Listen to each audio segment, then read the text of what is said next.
السلام عليكم ورحمة الله تعالى وبركاته.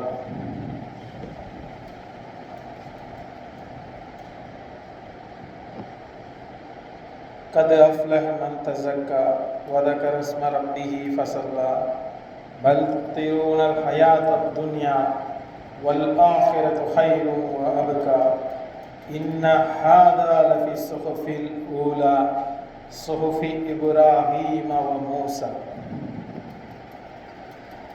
கண்ணியமிக்க அல்லாஹ்வின் நல்லடியார்களே,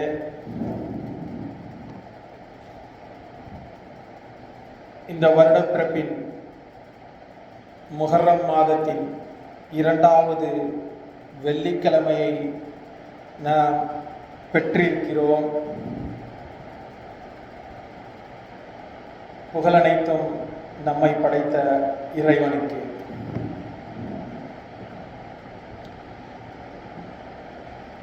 இன்றைய காலகட்டத்தில் ஒற்றுமை என்பது எவ்வளவு முக்கியம் என்பதனை நமது சமுதாயம் உணர வேண்டும். அல்லாஹ் தஆலா அவனுடைய புத்தகமல் குர்ஆனில் இதனை வலியுறுத்தி அதிகமான இடங்களில் கூறுகிறார். ஒற்றுமை என்னும் கயிறை பற்றி பிடித்துக் கொள்ளுங்கள். அது ஒரு ஸ்தாபனமாக இருக்கட்டும், பள்ளிக்கூடமாக இருக்கட்டும், மக்தப் மதரசாவாக இருக்கட்டும், நாம் இணைந்து செயல்பட்டால்தான் எல்லா சூழலில் நமக்கு வெற்றி கிடைக்கும். உதாரணம் சொல்ல வேண்டும் என்றால், இப்பொழுது நடந்து கொண்டிருக்கும் உலக கால்பந்தாட்டத்தை எடுத்துக்கொள்ளுங்கள். அந்த 11 நபர்கள் ஒருங்கிணைந்து செயல்பட்டால் மாத்திரம் அந்த நாட்டிற்கும் அவர் விளையாடக்கூடிய அந்த டீமிற்கும் வெற்றியை தேடித்தரும். அதுதான் நமது வாழ்க்கையில் மாற்றத்தையும் முன்னேற்றத்தையும் ஏற்படுத்தும். இந்த உலக படைப்பில் அல்லாஹ் தஆலா படைத்ததில் மிக சிறந்த படைப்பு என்றால் லக்கத் ஹலக்னல் இன்சான ஃபீ அஹ்ஸனி தக்வீம், மனித குலத்தை கூறுகிறான். இன்று எண்ணி பார்க்க முடியாத அளவிற்கு அறிவியலும் விஞ்ஞானமும் வளர்ந்து நிற்கிறது. அதனை செயல்படுத்துவதும் கண்டுபிடித்ததும் அல்லாஹ்வின் மிக பெரும் உதவியை கொண்டு மனிதர்களாகிய நாம் எல்லா சூழலிலும் நாம் அதை உணர வேண்டும்.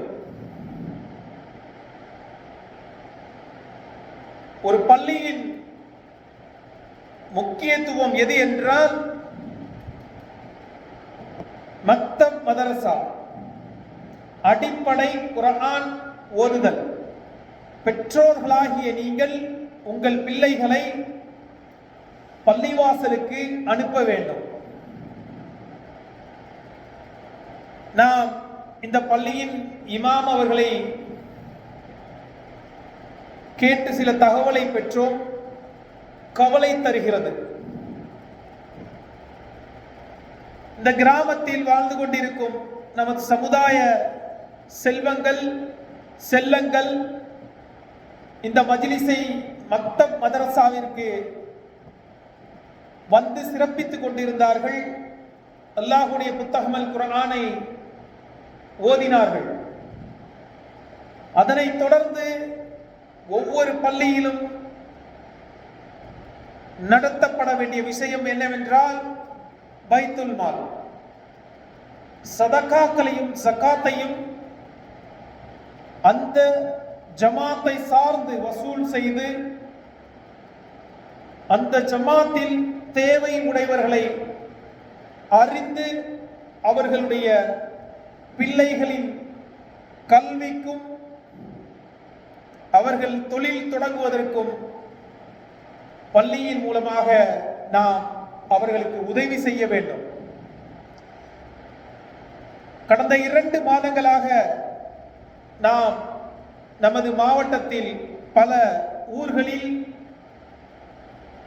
ஜும்மா பயான், அதனைத் தொடர்ந்து கல்வி சார்ந்த விஷயங்களை எடுத்துரைத்தோம். எல்லா ஊர்களிலும் இருக்கக்கூடிய பிரச்சனை என்னவென்றால், நிர்வாகத்தில் இருக்கக்கூடியவர்கள் ஜமாத்தார்கள் மத்தியில் ஒற்றுமை என்பது மிகவும் கேள்விக்குறியாக இருக்கிறது. அதற்கு யார் காரணம்? உலமா பெருமக்கள் ஒற்றுமையின் முக்கியத்துவத்தை ஒவ்வொரு ஜும்மா தினத்திலும் நமக்கு எடுத்துரைக்கிறார்கள். நாம் பின்பற்றுகிறோமா? இல்லை. எந்த சூழலிலும் ஜமாத் கட்டமைப்பு என்பது மிக முக்கியம். அரசியல் அமைப்பு சார்ந்த சட்ட திட்டங்களை மாற்ற நினைக்கிறார்கள். அதனை கொண்டு நமக்கு சிரமத்தை ஏற்படுத்த நினைக்கிறார்கள். இல்லா மாஷா அல்லாஹ், அல்லாஹ் பாதுகாத்த கூட்டத்தாரை தவிர்த்து சூழ்ச்சி செய்யக்கூடியவனுக்கு எல்லாம் சூழ்ச்சி செய்யவன் அல்லாஹு தஆலா. நம் நாட்டின் கடந்த தேர்தல் அதற்கு ஒரு உதாரணம். இந்த சமுதாயம் ஒன்றை விரும்பிக் கொண்டு சென்றது. அல்லாஹு தீர்ப்பு ஏற்படுத்தியதோ வேற ஒன்று. அதனிலிருந்து நாம் என்ன பாடம் கற்றுக்கொண்டோம்? நம் சமுதாயம் எங்கே சென்று கொண்டிருக்கிறது? நமக்கு மத்தியில் ஒற்றுமை இல்லாத காரணத்தினால் இன்று சூழல் எல்லா நிலையிலும் மாற்றம் அடைந்து கொண்டிருக்கிறது. நம்மில் முன்னேற்றம் ஏற்படுவது இல்லை. நம்மிடத்தில் இருப்பதில் மிகவும் சிறப்பானது என்னவென்றால் இளைஞர் சமுதாயம்.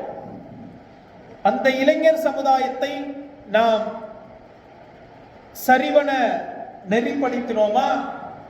பெற்றோர்களாகிய நம்மளுடைய கடமை என்ன? அவர்களுக்கு ஆரம்ப கல்வி, மக்தப், மதரசா, குர்ஆனுடைய முக்கியத்துவத்தை எடுத்து கூறி அவர்கள் அல்லாஹ்வின் பக்கம் வர வேண்டும். குர்ஆனை படித்தால், ஓதினால் உலக கல்வி கற்பது என்பது மிக சுலபம். அதனை நாம் உணர்ந்து வரக்கூடிய காலங்களில் மக்தப் மதரசாவை செம்மனை எல்லா பள்ளிகளிலும் நாம் செய்ய வேண்டும். தமிழ்நாடு தழுவி நாம் செல்வதுண்டு. சில ஊர்களில் மதரசாக்கள் இயங்கிக் கொண்டிருக்கிறது. அடிப்படை கல்வி என்பது நமது மாவட்டத்தில், நமது அண்டை ஊரான அதில் ஓதி அதை முடித்தவுடன் அவர்கள் மேற்கல்வி கற்பதற்காக மற்ற மதரசாவை நாடுகிறார்கள். நமது இந்த ஊரில் எத்தனை பிள்ளைகளை அந்த சூழலில் நாம் உருவாக்கினோம்? அதற்கான பதிலை நீங்களே தேடுங்கள். நமது சமுதாயம் இந்த உலகத்தில் மிக சிறந்த ஒரு சமுதாயம், எல்லோருக்கும் முன்னுதாரணம். இன்றைய ஜும்மாவுடைய தினத்தை நாம் அல்லாஹ்வின் அருட்கொடையான தண்ணீரை கொண்டு ஒளு செய்து நறுமணம் பூசி நல்ல ஆடைகளை உடுத்தி அல்லாஹ்வை சந்தோஷப்படுத்துவதற்காக நாம் இன்று ஒன்று கூடியிருக்கிறோம். அல்ஹம்துலில்லாஹ் ரப்பில் ஆலமீன். படைத்த இறைவனை நாம் எப்படி வணங்குகிறோம் என்பது இந்த உலகத்திற்கே ஒரு முன்னுதாரணம். அப்பேற்பட்ட சமுதாயத்தில் கண்மணி நாயகம் ரசூலை கரீம் ஸல்லல்லாஹு அலைஹி வஸல்லம் நமக்கு கற்றுத்தந்த பாடம் என்ன? எந்த சூழலிலும் நாம் ஒற்றுமையாக இருக்க வேண்டும். எந்த ஒரு சலசலப்பு பொதுமக்களுக்கு இடையிலும் ஜமாத்துக்கு இடையிலும் ஏற்பட்டால் மசூரா செய்து அதுக்கான தீர்வை எடுக்க வேண்டும். அதை தாண்டி நாம் வேறெங்கும் செல்லக்கூடாது. இந்த சமுதாயத்தை படைத்த இறைவன் 3 விஷயங்களில் இருந்து பாதுகாப்பு அளிக்க வேண்டும். ஒன்று மருத்துவமனை, மற்றொன்று நீதிமன்றம், மற்றொன்று காவல் நிலையம். இல்லா மாஷா அல்லாஹ், அல்லாஹ் பாதுகாத்த கூட்டத்தாரை தவிர்த்து பிரச்சனைகள் என்பது வெவ்வேறு வழியில் நமக்கு பாடத்தை கற்றுத்தரும். நாம் தவறு செய்யும் போது அதிலிருந்து என்ன பாடம் கற்றோம் அதனை நாம் பின்பற்ற வேண்டும். நமது பிள்ளைகளுக்கு நாம் தான் ரோல் மாடல். 7 வயதை அடைந்து விட்டார்களா, அவர்களை அழைத்து வாருங்கள் பள்ளியின் பக்கம். அவருக்கு எடுத்து சொல்லுங்கள் குர்ஆனுடைய முக்கியத்துவத்தை. சீனா சென்றேனும் கல்வி கற்றுக்கொள்ளுங்கள் என்று இந்த ஒட்டுமொத்த சமுதாயத்தின் தலைவர் கண்மணி நாயகம் ரசூலை கரீம் ஸல்லல்லாஹு அலைஹி வஸல்லம் கூறிக்கொண்டே இருந்தார்கள்.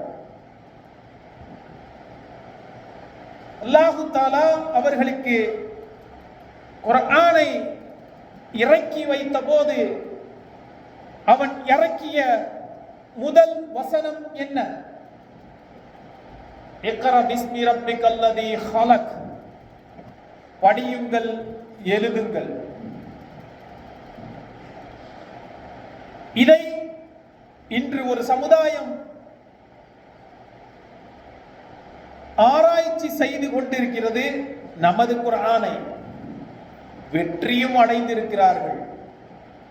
அதற்கு பல உதாரணங்களை நாம் கூற முடியும். நாம் அதை செய்தோமா? இல்லை. வெறுமனே தொப்பி போட்டுக்கொண்டு முஸ்லீம் என்பது மாத்திரம் அல்ல. நாம் மாற்றத்தையும் முன்னேற்றத்தையும் எப்படி ஏற்படுத்த வேண்டும்?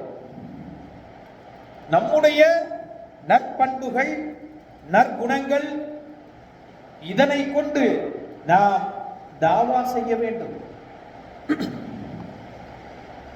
நாம் வாழக்கூடிய நாடு என்பது பலதரப்பட்ட கலாச்சாரத்தை கொண்டது. நம் நாடு போன்று இந்த உலகத்தில் வேறு எங்கும் இல்லை. எல்லா வளமும் பெற்ற மிக சிறந்த நாடு நம் நாடு. அதிலும் குறிப்பாக நம் தமிழ்நாடு. அதிலிருந்து நாம் என்ன பயன் பெற்றோம், என்ன பயன்பாட்டை இந்த சமுதாயத்திற்கு திருப்பி தந்தோம்? வளர்ந்து கொண்டு வரக்கூடிய இளைஞர் சமுதாயத்திற்கு நாம் என்ன செய்தோம்? போதை கலாச்சாரம் என்பது பறந்து கிடக்கிறது. குறிப்பாக அதனை விற்பவர்கள் இளைஞர் சமுதாயத்தை தேடுகிறார்கள். எங்கு தேடுகிறார்கள்? கல்லூரியிலும் பள்ளிக்கூடங்களிலும் அவர்களை அதனை பயன்படுத்த உட்படுத்துகிறார்கள். பெற்றோர்களாகிய நாம் அவர்களுக்கு என்ன அறிவுரை வழங்கினோம்? இன்று இந்த கிராமத்தில் படித்து நல்ல மார்க் எடுத்து 12ஆம் வகுப்பை முடித்து கல்லூரியில் உங்கள் பிள்ளைகள் பல ஊர்களில் சென்று படிக்க சென்றிருக்கிறார்கள். பெற்றோர்களாகிய நீங்கள் அவர்களை கண்காணிக்க வேண்டும். 18 வயது பூர்த்தி அடைந்து கல்லூரியில் அடியெடுத்து வைத்திருக்கிறார்கள். அவர்களை நீங்கள் மானிட்டர் செய்ய வேண்டும். தினமும் அவர்களிடம் ஒரு 5 நிமிடம் பேச வேண்டும். தம்பி, இன்றைய கல்லூரியில் உனக்கு என்ன வகுப்பெடுத்தார்கள்? பள்ளிக்கு சென்றாயா? அல்லாஹுவை தொழுதாயா? குர்ஆனை ஓதினாயா? என்ன நடந்து கொண்டிருக்கிறது உனது புதிய வாழ்க்கையில்? பெற்றோர்களை பிரிந்து இன்று நீ 500-600 கிலோமீட்டர் தாண்டி உன் கல்வியை தேட சென்றிருக்கிறாய். அவர்களிடத்தில் நீங்கள் உரையாட வேண்டும். அவர்களிடத்தில் கஷ்டத்தை சொல்லி அவர்களை வளர்க்க வேண்டும். இந்த 3 ஆண்டு என்பது உன் வாழ்க்கையை மாற்றி போடக்கூடியது. அதனை தாண்டி நீ விரும்பினால் அடுத்த 2 வருடம் போஸ்ட் கிராஜுவேட் மேற்படிப்பு படிக்க வேண்டும். பெண் பிள்ளைகளை மருத்துவம் சார்ந்து நாம் படிக்க வைக்க வேண்டும். ஆண் பிள்ளைகளை தொழில் சார்ந்த கல்வியை அவர்களுக்கு கொடுக்க வேண்டும். நாம் எப்பொழுதும் சொல்லுவதுதான், வெளிநாடு சென்று சம்பாதிப்பது என்பது இன்று பல சிக்கல்களை நமக்கு தந்து கொண்டிருக்கிறது. நம் நாட்டில் நிறைய வாய்ப்புகள் உள்ளது. தொழில் தொடங்குவதற்கும் தொழில் செய்வதற்கும் நிறைய வாய்ப்புகள் உள்ளது. வேகமாக ஓடுங்கள் இளைஞர் சமுதாயமே, விழுந்து விடாமல் ஓடுங்கள். இன்று வெளிநாட்டில் சம்பாத்தியம் என்பது நாம் சம்பாதிப்பது நமது குடும்ப செலவை தாண்டி, அல்லாஹ் பாதுகாக்க வேண்டும், மருத்துவ செலவை கூட நம்மால் மீட்டெடுக்க முடியவில்லை. நம் சமுதாயத்திற்கு அல்லாஹு தஆலா நோயற்ற வாழ்வையும் குறையற்ற செல்வத்தையும் ஆரோக்கியமான உடல் ஆரோக்கியத்தை தர வேண்டும். அதற்கு காரணம் என்ன? நமது உணவு பழக்கம். அரபு தேசத்தில் என்ன இருக்கிறது? ஒரு பேரீச்சம்பழம், மற்றொன்று எண்ணெய் வளம்.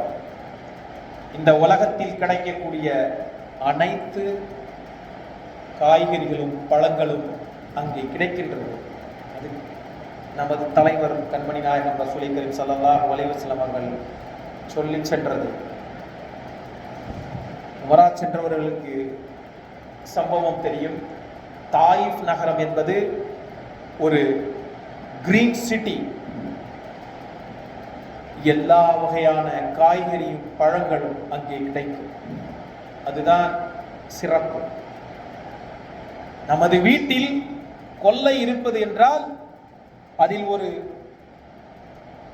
முருங்கை மரம் இருக்க வேண்டும்.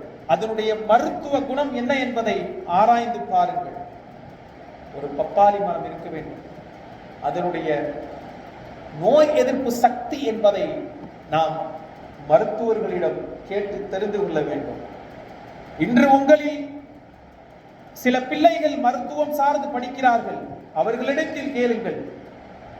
அவர்கள் சொல்லுவார்கள் எந்த உணவில் நமக்கான எதிர்ப்பு சக்தி உள்ளது என்று. குர்ஆன் சொல்லுகிறது, ஒன்றை குடியுங்கள், ஒன்றை உண்ணுங்கள்.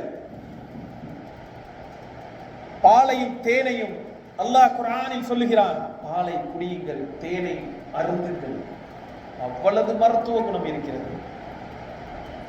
நம்மால் அந்த சுவையை உண்டாக்க முடியுமா?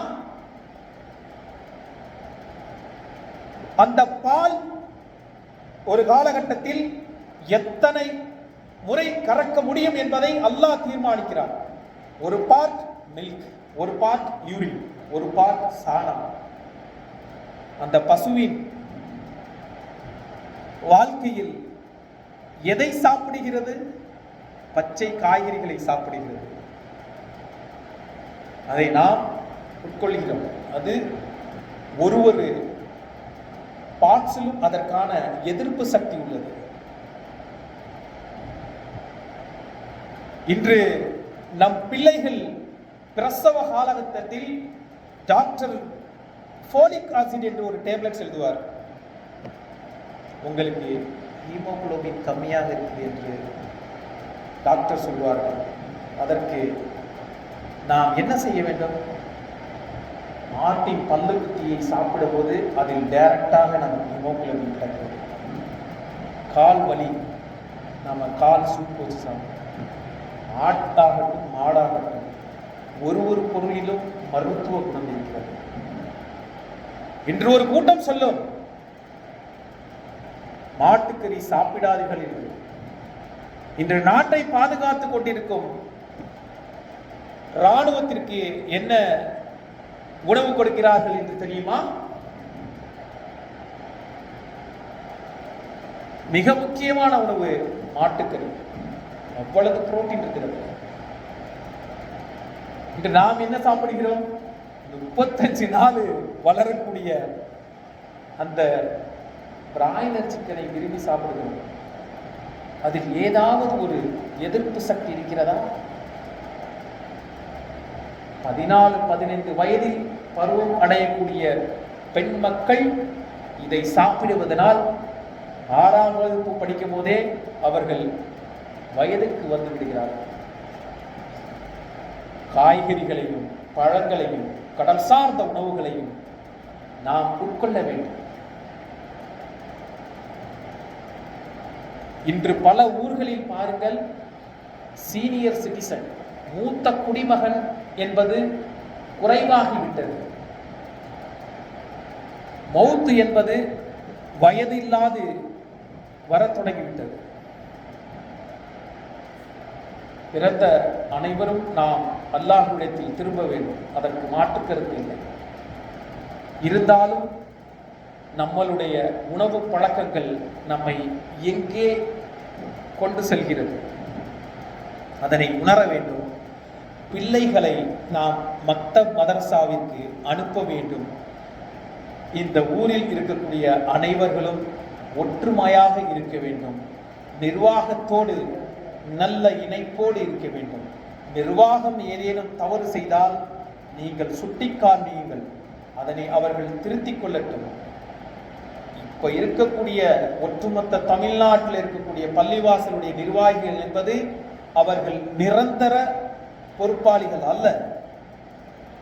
இந்த பள்ளியில் ஆரம்ப காலகட்டத்தில் இருந்த தலைவர்கள் எங்கே? அவர்களின் பிள்ளைகள் அடுத்து, அதற்கடுத்து இவர்களின் பிள்ளைகள் இன்று பள்ளியை நிர்வகிக்கக்கூடிய சூழல் வரும்.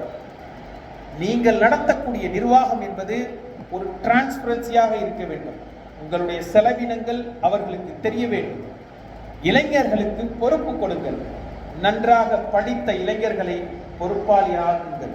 அவர்களிடத்தில் நிர்வாகத்தை கொடுங்கள். நீங்கள் சீனியர் சிட்டிசன், அவர்களை வழி நடத்துங்கள். நல்லதே நினைக்க வேண்டும், நல்லதே நடக்கும். ஹக்குல் யகீன், நம்பிக்கை என்பது வாழ்க்கை. அல்லாஹ் குர்ஆன்ல பல இடத்தில் சொல்லிக் கொள்வது என்ன? வாக்கிமு ஸலா வ ஆத்து ஸகாத், தொழுகையும் ஜகாத்தையுமே சேர்த்து சொல்லுவாங்க. 100 ரூபாய் நாம் சம்பாதிக்கிறோம் என்றால் அதில் 2.50 காசு அல்லாஹ்வுடைய காசு, பாக்கி 97-50 நம்ம இடத்தில் இருக்கு. 7 ரூபாய் 50 காசு ஏழரையை கொடுத்து விட்டால் நமக்கு வரக்கூடிய ஏழரை அல்லாஹ் பாதுகாப்பான். பாக்கி உள்ள 90 ரூபாய் என்பது நமது காசு. இந்த உலகத்தில் பிறக்கும் போது நாம் பணக்காரர்களாக கோடீஸ்வரராக பிறக்கவில்லை. எமது கடினமான உழைப்பை கொண்டும் நல்ல பண்பை கொண்டும் நற்குணங்களை கொண்டும் வாழ்க்கையிலும் சமுதாயத்திலும் தொழில் சார்ந்தும் நாம் வெற்றியடைகிறோம். அதற்கு காரணம் நமது உழைப்பு, நமது நல்ல பண்புகள், நற்குணங்கள். இதுதான் நமக்கு வெற்றியை தரும். இதனை உங்கள் பிள்ளைகளிடத்தில் சொல்லி நீங்கள் வளர்க்க வேண்டும். 11வது 12வது படிக்கக்கூடிய பிள்ளைகளும் மதரசாவிற்கு வர வேண்டும். அவர்கள் குர்ஆனை படிக்க வேண்டும். குர்ஆனை படித்தால் உலக கல்வியானது மிக எளிதாகிவிடும். அதில் எந்த மாற்று கருத்தும் இல்லை. எந்த உலமாக்களிடத்திலும் நீங்கள் போய் கேளுங்கள். இன்று உலகமே ஆராய்ச்சியில் ஈடுபடுவதற்கு குர்ஆனை தேடுகிறது. அல்லாஹ்வுடைய புத்தகம், that's a book of Allah. அவனுடைய செய்திகள், அவன் சொல்லக்கூடிய விஷயங்கள். குர்ஆனை படியுங்கள், குர்ஆனை விளங்குங்கள். ஓத தெரியாதவர்கள் தயவு கூர்ந்து குர்ஆன் படியுங்கள். உங்களிடத்தில் நான் ஒரு அன்பு கட்டளையாக கேட்டுக்கொள்கிறேன்.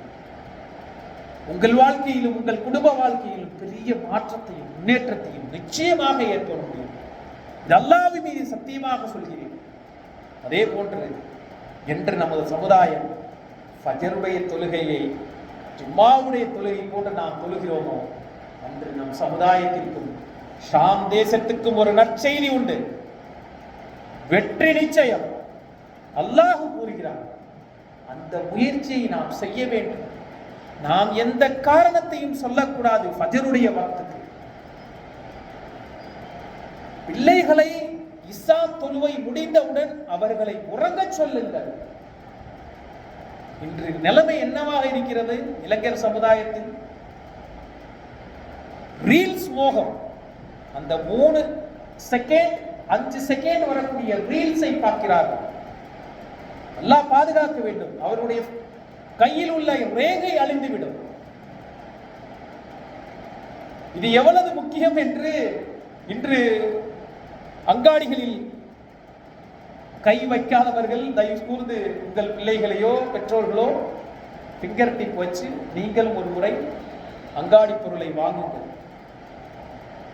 சில பிள்ளைகளுடைய ஃபிங்கர் பிரிண்ட் ரீட் ஆக மாட்டேங்குது.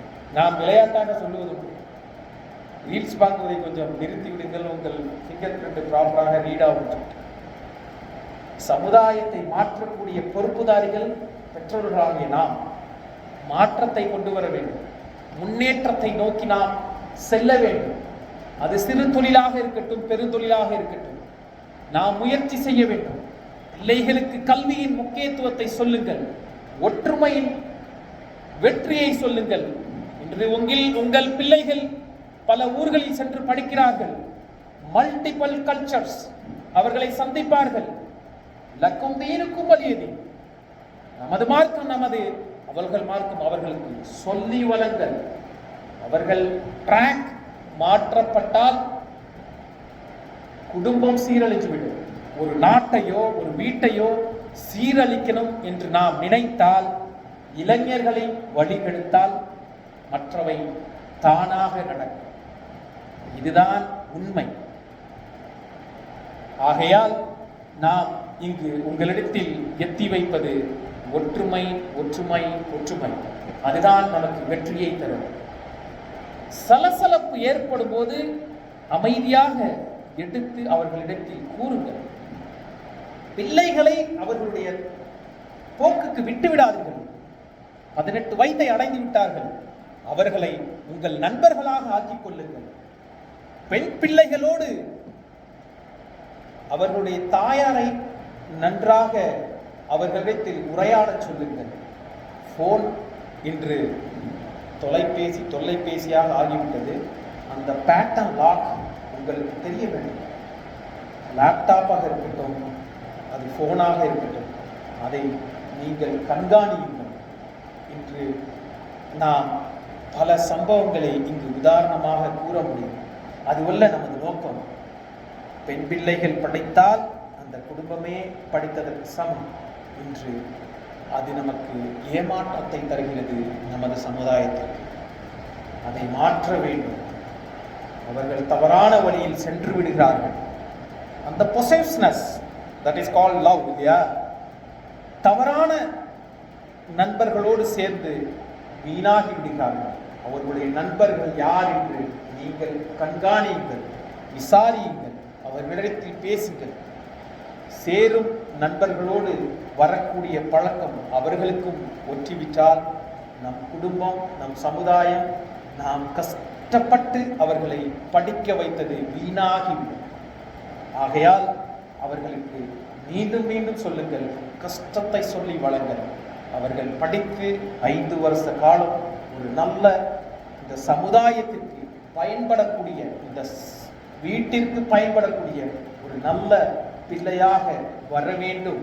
அல்லாஹ் அந்த பாக்கியத்தை நம் சமுதாயத்திற்கு தர வேண்டும் என்ற பிரார்த்தனை செய்தவனாக எனது இந்த சிற்றுரையை முடித்துக் கொள்கிறேன்.